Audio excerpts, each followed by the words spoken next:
PPF account 15 வருஷத்துக்கு அப்புறமா என்ன ஆகும்? இல்ல 15 வருஷத்துக்கு அப்புறமா பணம் ஆட்டோமேட்டிக்கா நம்ம அக்கௌண்ட்டுக்கு வந்துருமா?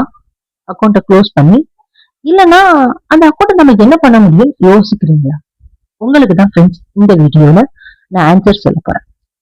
15 வருஷம் ஸ்கீம் பிபிஎஃப் வந்து அந்த அக்கௌண்ட்டை எக்ஸ்டென்ஷனும் பண்ணலாம்.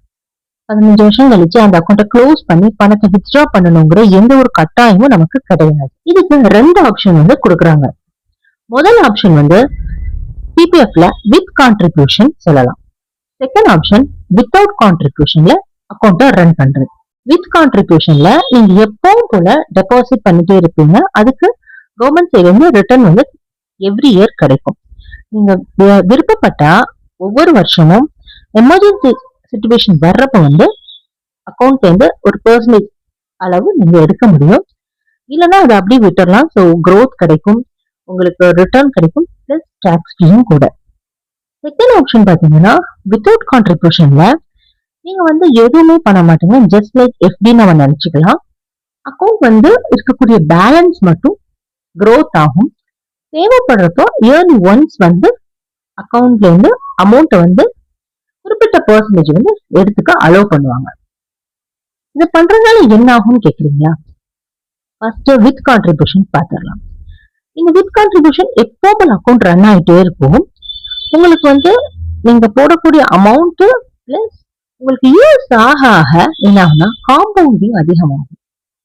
எக்ஸாம்பிளுக்கு இப்ப நீங்க 15 வருஷத்துல அக்கௌண்ட்டை க்ளோஸ் பண்ணிட்டு புதுசா ஒரு அக்கௌண்ட் ஓபன் பண்ணா உங்களுக்கு பெரிய அளவுல பெனிஃபிட் கிடைக்காது. இது அதே அக்கௌண்ட்டை 5 வருஷம் பிளாக்ல இந்த மாதிரி இன்க்ரீஸ் பண்ணிக்கிட்டே போறதுனால ஃபர்ஸ்ட் இருக்கக்கூடிய அமௌண்ட்டுக்கு வந்து நிறைய வந்து ரிட்டர்ன் வந்து கிடைக்கும். ஸோ இயர்ஸ் ஆக ரிட்டர்ன் அதிகமாகும். சிம்பிளா சொல்லணும்.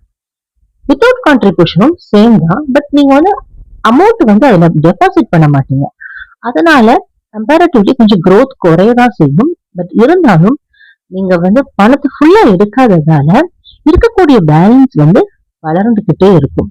தேவைப்படும் போது எடுத்துக்கிட்டு நம்ம யூஸ் பண்ணிட்டே இருக்கலாம். ஒரு ஹவுஸ் ஒய்ஃப்க்கு இது ரொம்ப பெரிய ஹெல்ப் பண்ணும். எப்படின்னு கேக்குறீங்களா?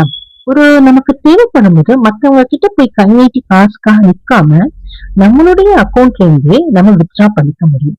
இதுல இருந்து நம்ம என்ன தெரியுங்களா, பிபிஎஃப் வந்து ஒவ்வொரு ஹவுஸ் ஒய்ஃபுக்குமே ஒரு ரொம்ப ரொம்ப சப்போர்ட் பண்ணக்கூடிய கவர்மெண்ட்ல இருந்து இருக்கக்கூடிய ஒரு ஸ்கீம்னு சொல்லலாம். இதுல வந்து நமக்கு ரிட்டர்ன் கிடைக்குது, பிளஸ் க்ரோத். இதை அப்படியே விட்டோம்னா நல்ல வளரவும் செய்யும். நமக்கு குழந்தைங்களுடைய எஜுகேஷனா இருக்கட்டும், மேரேஜா இருக்கட்டும், நம்மளுடைய ரிட்டைர்மெண்ட்டுக்குமே இந்த பிபிஎஃப் அக்கௌண்ட்டை நிறைய பேர் வந்து வச்சிருக்காங்க. ஸோ ஒரு ஸ்மார்ட்டான ஹவுஸ் ஒய்ஃப் வந்து இந்த ரிட்டைர்மெண்ட்டுக்குன்னு தனியாவே அலாட் பண்ணிடுவாங்க.